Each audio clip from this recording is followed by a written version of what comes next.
Access with the Profs. What's going on, everybody? I hope you're tuned in to the right show because we're talking sports. I'm Derek Hill. And I'm Jada Inez. We have a shortened show today because there's no Prof Spotlight, but that doesn't mean we're going to slow down. The women's cross-country team finished 11th overall at the 5th annual Interregional Border Battle. A total of 27 schools competed in the championship race held at the Gloucester County Dream Park. Alyssa Sanders ran a great race, finishing 26th out of 224 total runners, with a time of 22 minutes and 25.2 seconds. Diane Ferrero also took 34th place with a time of 22 minutes and 35.6 seconds. The men's cross-country team also competed in the Interregional Border Battle and finished 8th place overall out of 27 schools. Cyril Harvey was the first to cross the finish line for the Profs, coming in 27th place individually with a time of 25 minutes and 3.8 seconds over the 8K course. Their next best runner of the day was Dylan Tyrell, placing 48th with a time of 25 minutes and 25.7 seconds. The women's volleyball team defeated Widener 3-1 in the first game at the Eastern Tri-Match. Natalie Ogden and Kaylee Gallagher totaled 17 and 16 kills respectively. Tori Mock handed out 53 assists. The team trailed 8-7 in the first set before going on a 16-8 run to take the early 1-0 lead. They would win all the other sets by a pretty large margin despite dropping the third, 25-22. Despite the win, the team would lose the second game against Eastern 3-0. The women's volleyball team won their 5th straight NJAC game against the New Jersey City University Knights on Tuesday. In their 3-set sweep, the Profs outscored the Knights 25-19, 25-17, and 25-20. Simone Sperano tallied 17 digs as well as 3 service aces. Rowan improves to 14-14 on the season heading into the Saturday when they take on Wheaton College. Rowan's football team was defeated 38-7 by Salisbury University last Saturday. Salisbury improves their record to 5-0, while the Profs dropped to a record of 1-5. Salisbury scored the first 21 points, and Rowan got on the board with 6 minutes and 24 seconds left in the half, when Mike Housney connected a 32-yard pass to Nick Grosso. Rowan totaled 269 yards with 181 in the air, while Salisbury totaled 485 yards of offense with 336 on the ground, led by Hopeton Mayer with 19 carries for 123 yards. The Profs forced 2 fumbles but couldn't capitalize. Housney was 15 of 21 for 181 yards, while he was rushed 11 times for 46 yards. Rowan faces William Patterson University Saturday, October 26th at 1 p.m. A lot is going on in the pro sports world this week. Who better to supply that coverage than one of our in-house unpaid student professionals? Jeremy, what's going on? Thank you, Derek. The Sixers won their highly anticipated regular season opener at home against the Boston Celtics Wednesday by a score of 107-93. Point guard Ben Simmons led all scorers with 28 points, also pitching in 8 rebounds and 8 assists. For the Celtics, marquee free agent acquisition Kemba Walker was held to just 12 points on 4 of 18 shooting, as newly acquired guards Josh Richardson and Matisse Thybulle's stifling defense on Kemba caused him problems all game. The team travels to Detroit to take on the Pistons this Saturday night. The NBA's opening night on Tuesday pitted the Los Angeles Lakers against the Los Angeles Clippers and the Toronto Raptors against the New Orleans Pelicans. Kawhi Leonard's 30 points, 6 rebounds, and 5 assists powered the Clippers to a 112-102 victory. For the Raptors, Pascal Siakam and Fred VanVleet each scored 34 points as the team was able to hold off the Pelicans in a 130-122 overtime win. Speaking of the Pelicans, they received some devastating news on Monday when it was announced that number 1 overall pick Zion Williamson needs to have surgery to repair a torn meniscus in his right knee. This will sideline the Rook for 6 to 8 weeks, with the team likely to sit him for more time than that for safety precautions. Williamson had been the clear frontrunner for Rookie of the Year award, and this injury definitely makes the competition for the award this year much more interesting. The World Series is now underway, and the underdog has taken the clear advantage. The Washington Nationals hold a 2-0 lead in the series over the Houston Astros, winning both games on the road in Texas. In the first game, it was won by a score of 5-4 as Garrett Cole gave up all 5 runs in 7 innings pitched, and the second was a blowout. The game was tied 2-2 going into the top of the 7th, and then the Nats erupted for 6 runs and followed it up with 3 more in the 8th. When the dust settled, the final score was 12-3.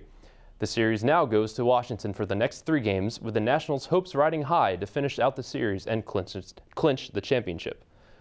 Not only do the Astros have to worry about potentially losing in the World Series, but they have issues behind the scenes as well.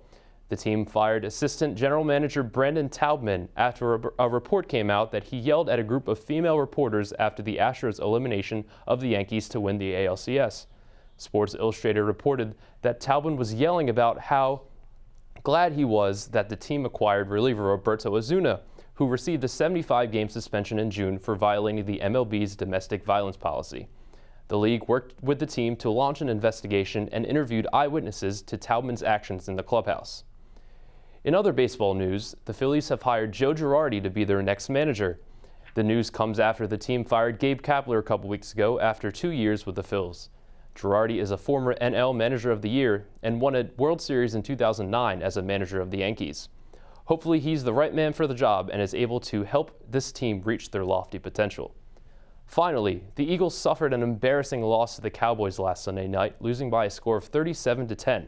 Running back Ezekiel Elliott had a field day with the Eagles D, rushing for 111 yards and a touchdown, and adding 6 receptions for 36 yards in the passing game. Amari Cooper pitched in with 106 receiving yards on 5 catches. The Birds hope to turn their troubles around this Sunday afternoon when they travel to Buffalo to take on the 5-1 Bills. Jeremy, I mean, I asked you what was going on at the start of that segment, and you just said, thanks, Derek. What's up with that? Yeah, I don't know. I just wanted to get it done. I'm a little annoyed of your sarcasm, to be honest. All right, okay, all right, I see how it is. I guess I'll just get right into it since you're tired of my sarcasm. Sounds but good. Biggest story is this Brandon Taubman story, Jeremy. What do you think about that? Like, what is wrong with people? I honestly have no idea. I was asking myself that before we started filming. I just kind of feel bad for him in a way because, I mean, it's clear he's not going to get a job in the MLB for the rest of his life. He's pretty much, I don't know. It was just a very unlucky move. Like he definitely you call him regrets it, being rude straight to female reporter's face and just unlucky. I don't know. It's a very interesting take. I wouldn't. Okay, maybe not unlucky, but it's definitely regrettable. I mean, he's allowed to think that to himself, but to say that in public like that, it's. It just disgusts me. That's an interesting take. I mean, I'll take it. But I guess happier baseball news, the Phillies get their manager. I've been saying for weeks that Joe Girardi is the best option. What do you see from Joe Girardi heading into this next Phillies season? I like what he brings, his ideology regarding baseball. He's very much an old school guy, and I feel like that's what this team needs. Just like a traditional approach to the game. What they were doing last year and the year before with Kapler wasn't working. So it's good to have a fresh new face and some new ideas thrown around in the clubhouse. Now, Jade, I know you had a question about Zion. You want to throw it Jeremy's way? So I know Zion is said to be out for the next 6 to 8 weeks, and you mentioned that you think his team will sit him for longer than that. What do you see for his future when he is finished recovering? I think he'll recover fine from the injury, but I think it's very important that he loses some weight. I've heard a lot of experts say that he's a little too heavy, and the way he plays, just like the pure recklessness and just the athleticism that he always shows, it's going to take a toll on his knees after a couple of years. So I think he needs to lose a little bit of weight, and he needs to change the way he plays as well. So back to baseball for our last question. 2-0 Nationals. Nobody expected this. Do they get the sweep? Yes, I think they do. It's pretty amazing how they were able to win both games in Houston, and I feel like just the momentum that they have going back home to Washington, it's definitely enough. I feel like the Astros were pretty much blindsided by this. They went in with all the confidence in the world, and they weren't expecting the Nationals to be as on fire as they have been. So I don't know about a sweep. I think maybe it gets done in 5 games, but I think the Nationals will win in the end.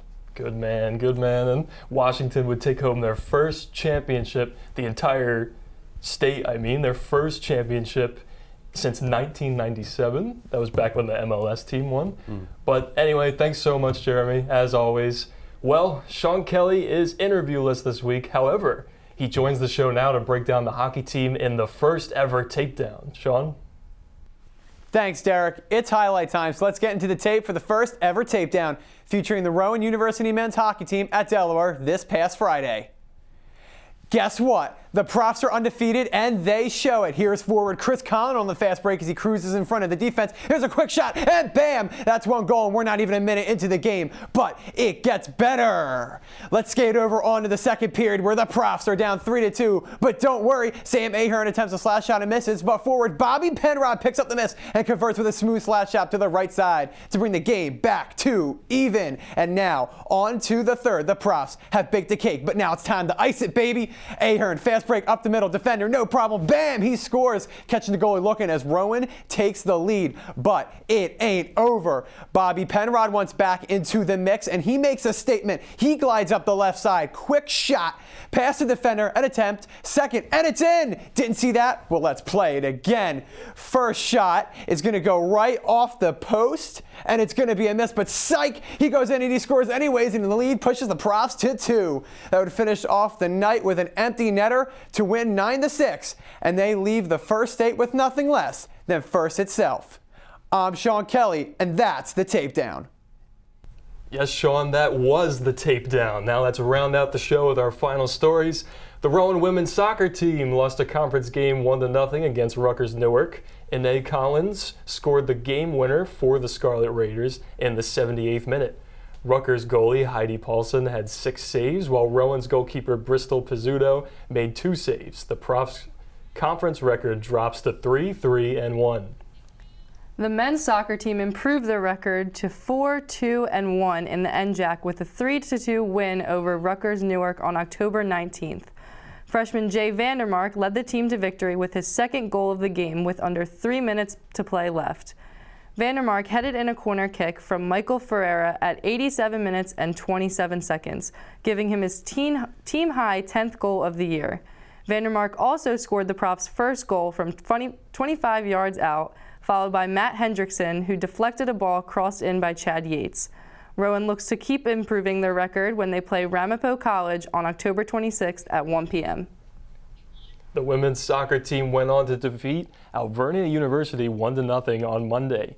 Forward Aiden Sheehan scored the winning goal for Rowan, hitting the center of the net in the 69th minute. Back Casey Lubanski and midfielder Megan McKinley provided the assists. The Profs finished with a total of 19 shots, while the Golden Wolves had 3. Goalkeeper Alicia LaRosa recorded the shutout. Rowan's record improves to 8-6-1, and they will continue their season on Saturday against Ramapo College. The field hockey team traveled to Ramapo College on Saturday to take on the Roadrunners. It would take overtime, but the Profs would take the victory 4-3. The winning goal came in the 74th minute by Bridget Gwynnon off of an assist by Christina Hovel. Goalie Morgan Novick helped the team stay in the game by recording a career-high 20 saves.